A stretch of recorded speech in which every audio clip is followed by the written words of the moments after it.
Welcome to Four Comedians. My name is Spark Tabor, and we're here with three gentlemen and a nice young lady for Four Comedians and Spark Tabor. Everyone want to introduce themselves and explain how you got started in comedy? All right.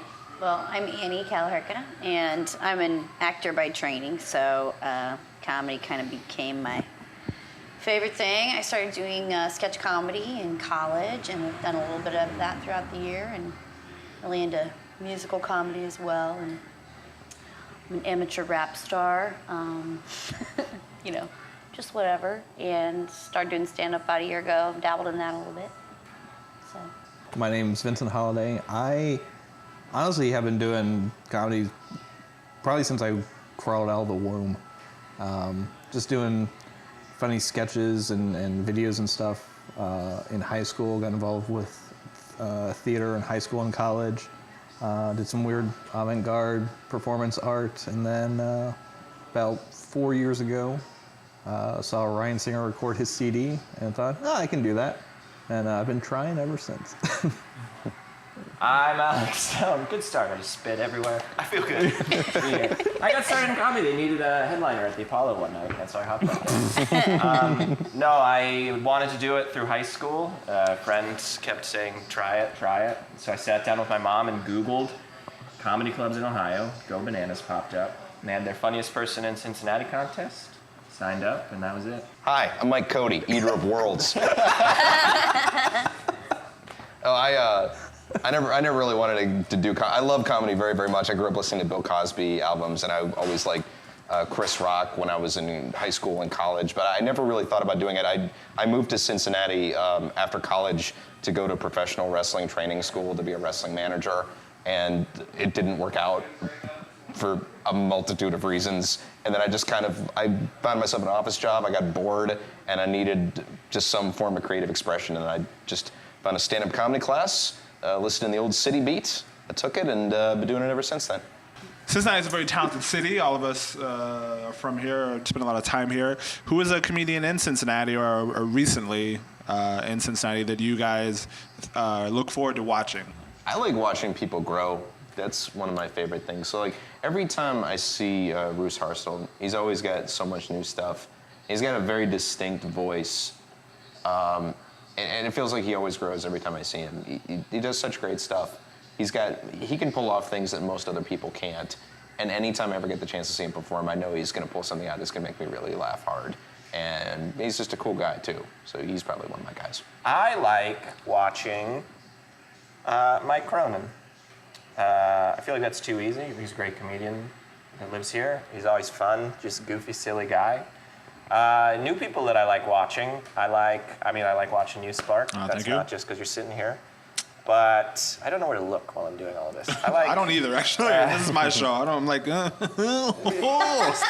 There's cameras. There's just a lot of cameras. I like watching Josh O'Neill, who's new here. I think for how long he's been doing it and how new he is to it. He writes good jokes, and I like watching him almost for the same reason of growth, but like potential growth that I see in him is exciting. Mm-hmm. Cool. Yeah, I guess. I hope we don't have to pick just one, because we've got. You don't have to. No, just talk. Okay, because we've got like a lot of new people that I'm really happy with. Josh O'Neill is another. Is great. I like Jacob Wilson and Kyle Jeffers. Just has like this. He's weird. Amber Rainwater. Yeah, she's super new. And I've watched her just grow quickly and start to get some confidence. Can I just say that I didn't know she was a person until I saw her name on Go Bananas' website on the open mic list, and it was right after Homer Shadowheart. I was like, is this a real person or like a bit that Gabe's doing?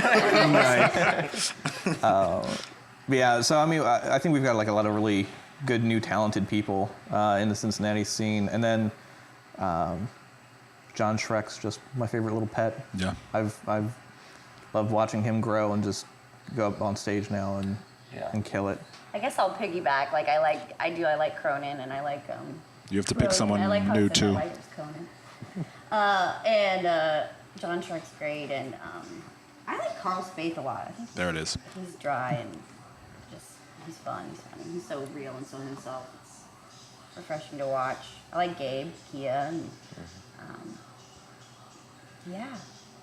All right, you're talking to Comedy Santa, and you're making one wish for the community in general, and Santa will grant it, and it will happen immediately. Okay, so I'm gonna pull the monkey's paw trick, or the genie. I'm gonna wish for more wishes. Okay. Because the first thing I want to get rid of is right. Here's my joke, right? Here's my setup, right? Right? Fucking tell me. I don't know. You're telling me. Don't look for me for confirmation. Just tell me. And the other is I don't want to hear jokes about you telling jokes. I don't want to hear jokes about jokes.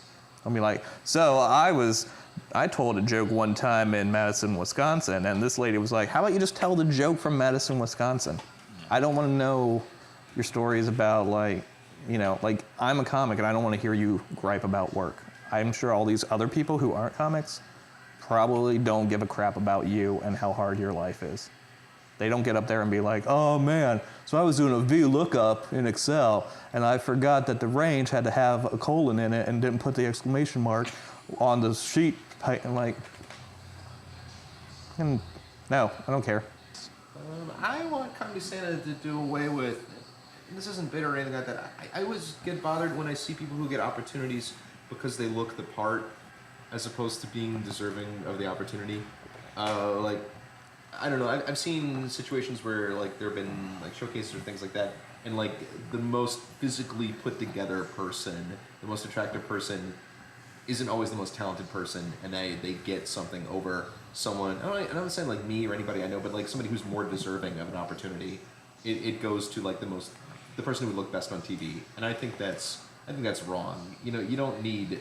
There are too many hot people in comedy. I'm trying to see hot comedians. I want to see some more weird-looking schlubby people who are normal, honest-to-God human beings, as opposed to the person with the $1 million smile, who I can't relate to, and most people who just want to laugh, they can't totally relate to. You want somebody that's, I don't know, looks a little bit more beat up, has a life that's a little bit more lived in, and yeah, I'm just not down with like movie star looks doing comedy.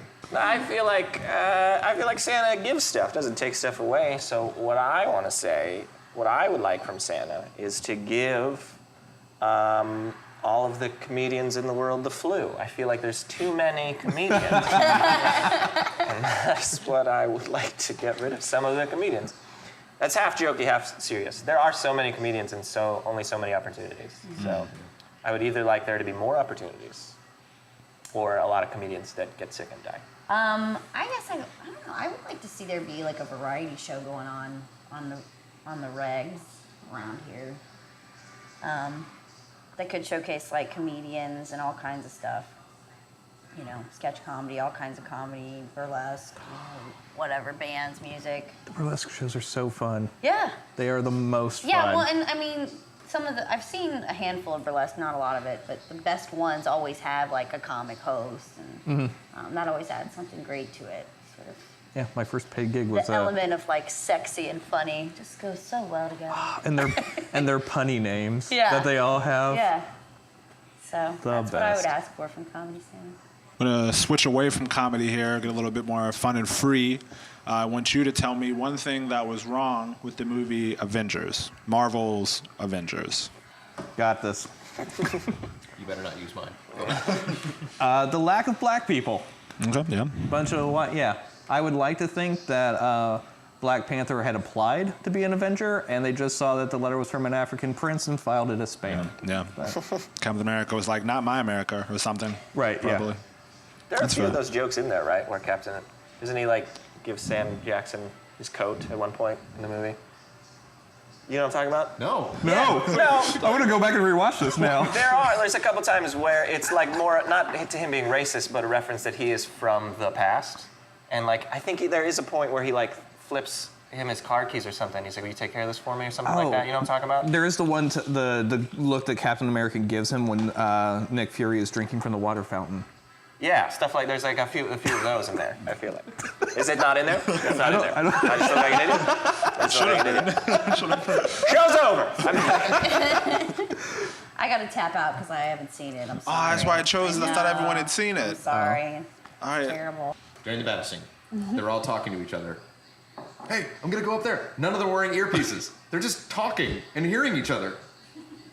There's no earpieces.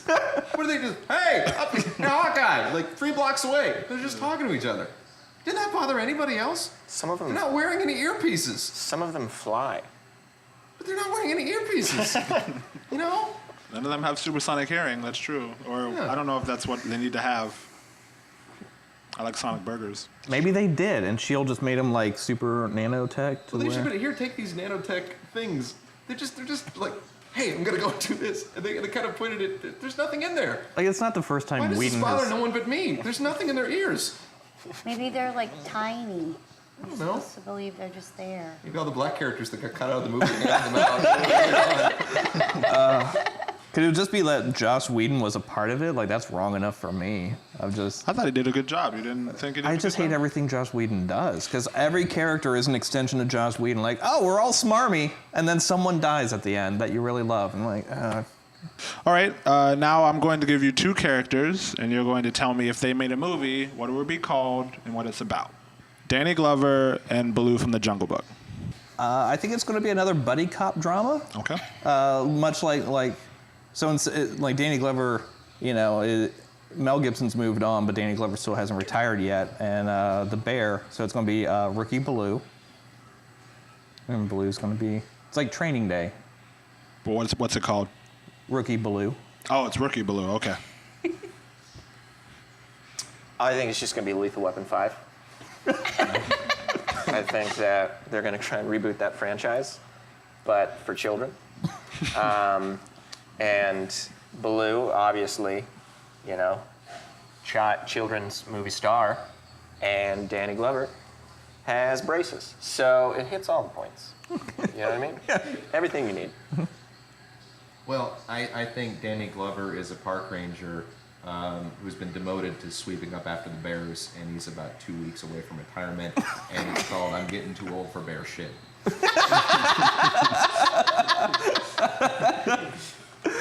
Getting about that time. So it's time for 1 minute with. Here is what I have to say. If you're shopping, the people working at that store aren't there to make it harder for you to get what you want. If we don't have it in stock, it's not because we heard you were coming and wanted to ruin your day. Or maybe it is because you're a and I heard that you're a terrible person who doesn't deserve the happiness of their kids. And I said, no, we're not going to have The Hobbit on Blu-ray for this. We have it on DVD, but you don't want DVD because you. And here's the minute with Vincent. I really like the concept of you've got a minute to say whatever you want. And I wonder how many people like use this minute to be like, oh, look at me, I'm gonna say something funny about my wiener, when like it could be the last thing that you ever possibly say, and you only have a minute to encapsulate something to tell the entire world to leave with them for the rest of their lives. So I want to use it to hopefully get everyone just to know that. And here's the minute with Mike. First of all, Spark, I think your minute should be called Spark Notes. Also, I came up with a good joke today. Actually, I'm writing a series of books. It's a fart-based parody of The Rapture, and it's called Left My Behind. And also, I have a CD that's out now. It's called I Don't Want to Take a Nap. And it's on iTunes and shop.rooftopcomedy.com. And I don't want to work anymore. So please buy it. That's all. All right. Well, thank you guys for watching, and thank all of you so much for coming. Thank you, Spark. And I appreciate you guys doing this. Everybody have a great holiday season. You too, buddy. Thanks, buddy. Is this one of these things where the credits are going to be going while we're talking? Yeah, probably. I don't know what. I mean, We should all start fucking.